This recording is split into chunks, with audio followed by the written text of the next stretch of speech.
morning mga manong friends. Ngayon po ay araw ng Lunes. Bagyo daw sa Pilipinas pero dito napakainit. Ngayon po ay pupunta tayo ng Aramco. Ayan, may umubertik sa atin. Hayaan lang natin sila kasi per biyahe yan. Diretso tayo sa topic. Pupunta tayo ng Aramco. Magkakarga daw tayo ng container. Ihahatid natin sa Riyadh. Kaya abangan nyo na lang mamaya. Pero kung bago yan, kung bago kayo sa aking channel, huwag niyong kalimutang mag-like, subscribe at isama na yung notification bell. Yung kalimbang sa gilid, pindutin mo at ilagay mo. Sana all. Let's go!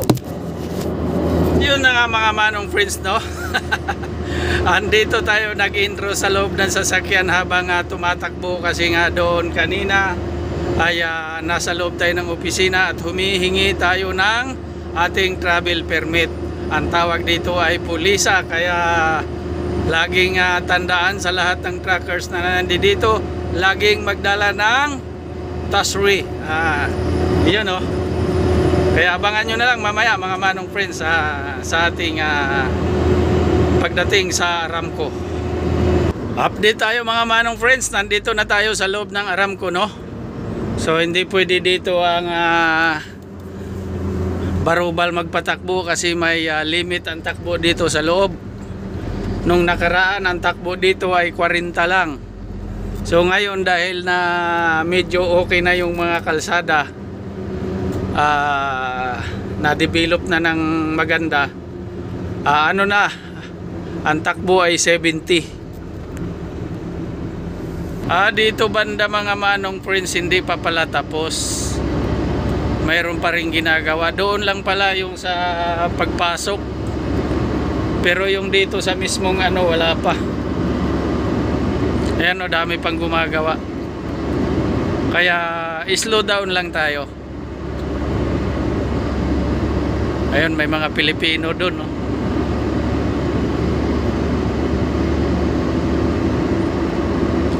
At nandoon pa tayo sa dulo. Yun, nandoon yung project ng company.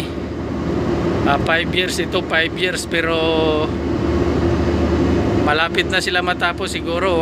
Wala nang 1 taon patapos na. Kaya yung ibang gamit i-pull out na, kukunin na natin. So abangan na lang natin mamaya pagdating doon. Kasi madaming kamera nasa poste. Mga manong friends, nandito na tayo sa area. Ayan, area na yan, yan yung opisina nila. At yung area na yon, yung mga building doon, yan hanggang doon, marami yan hanggang doon. Ayun, yan ang isa sa project nila, namin pala. Sila nga lang. At ito yung mga gamit. At doon pa sa likuran ko. So mamaya kasi alas 3 pa daw sila magtrabaho ulit. Kasi inabot tayo ng oras, 11:30 ako dumating. So alas 3 pa yung balik nila, abangan na lang natin ulit. Mga manong friends, kanina nakatalikod tayo sa area na yan. Ngayon umikot na tayo, nandoon banda yung container. Ayan, kasi yan yung warehouse nila dyan.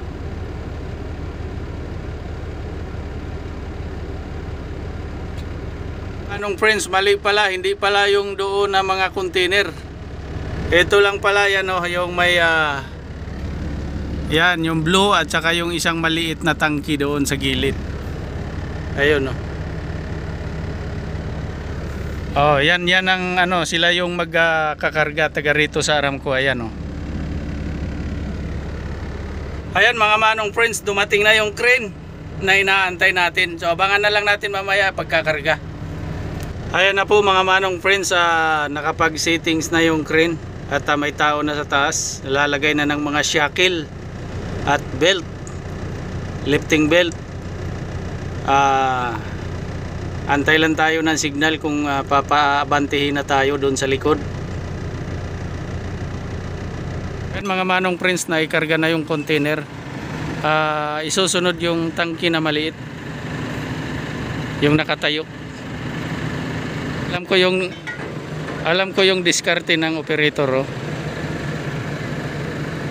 Ginamit niya yung auxiliary para hindi bumagsak. Alam ko yung diskarte niyan. Kasi itutumba yan. Sabi ko itumba yan ang pagkarga kasi pag nakatayo hindi ko matalian. Ayan, nakita nyo ha. Iangat nyo ng konti, sabay dahan-dahan yung auxiliary ng ano. Alalay, bali alalay yung auxiliary. So tingnan nyo ha kung paano. Ayan o, dahan-dahan yan. भाई सिम यार इसका तो पेपर है आपके पास है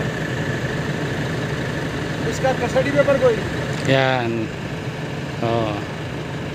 Alalay yan, alalay. Para hindi bumagsak. अच्छा एक Yan ang mga diskarte, oh, di ba? Oh, di ba? Hop. Oy, di iangat mo yung ano. Ay, hindi inangat yung sa baba. वो बोल रहा मतलब आला बोलता नंबर इसका क्या नंबर क्या Oh, di ba? हाँ बता दो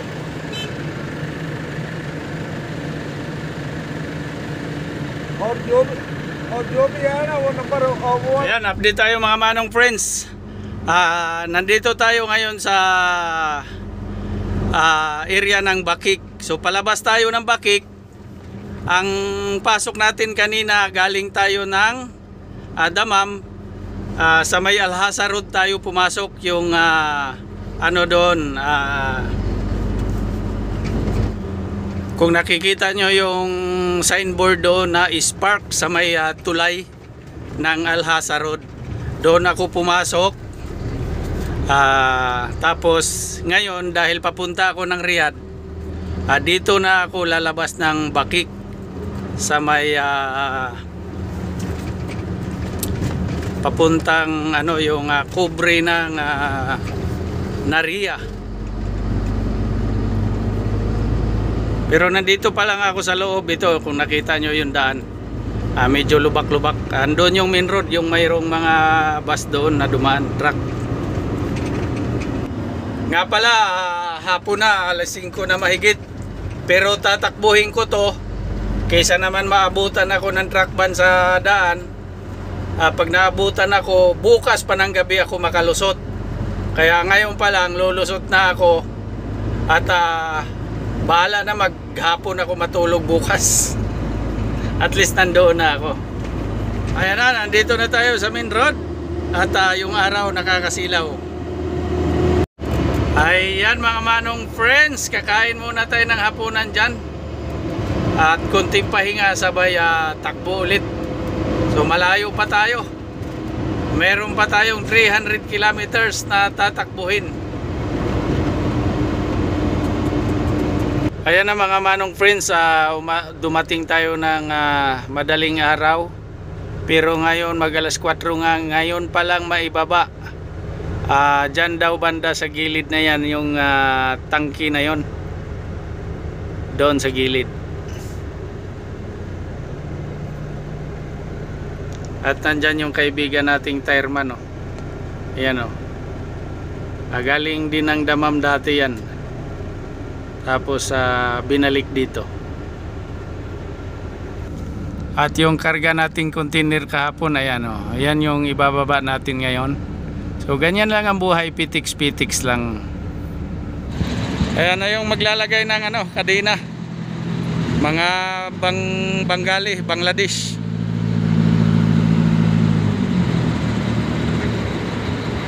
Okay lang tayo dito. Ayan yung isang Pilipino. Ka-driver siya nung tanker, water tank.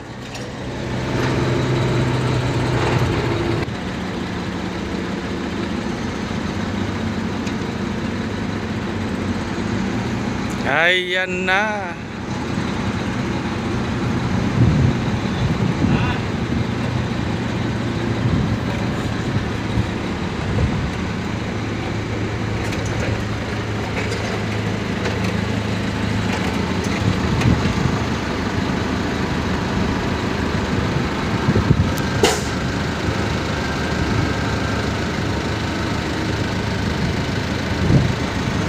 Gravitas.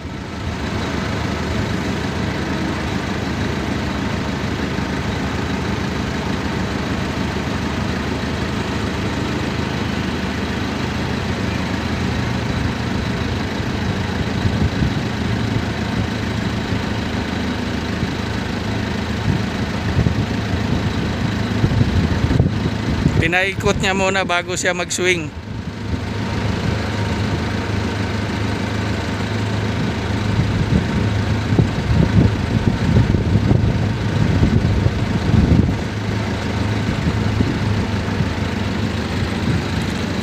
Ano natin?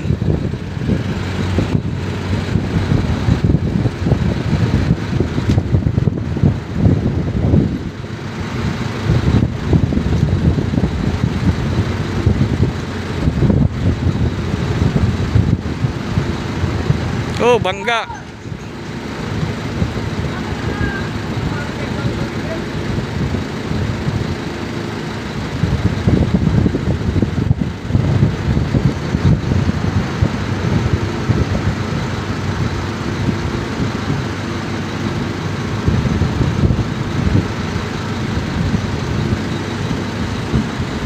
Wala kasing tagline eh.